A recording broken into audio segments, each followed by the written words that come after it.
Samo godinu dana nakon što je na kongresu u Sao Paulu izabrano izvršni odbor Međunarodne federacije glumaca, svjetske krovne organizacije koja okuplja 95 glumačkih strukovnih udruga i sindikata iz 65 zemalja, Hrvatsko društvo dramskih umjetnika domaćin je sastanka u Zagrebu, na kojem je 60 glumaca i suradnika iz 15 država svijeta, među kojima i niz svjetski poznatih imena, raspravljalo o problemima s kojima se susreću. Želimo ohrabriti hrvatske zakonodavce i medije da surađuju s Hrvatskim društvom dramskih umjetnika kako bi bio donesen dugo očekivani kolektivni ugovor.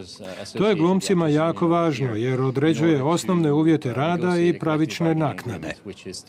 Komunikacija na međunarodnoj razini izuzetno je važna jer je razmjena iskustava i znanja koje dolazi iz različitih perspektiva i konteksta se na neki način ugrađuju u razmišljanja na nacionalnoj razini.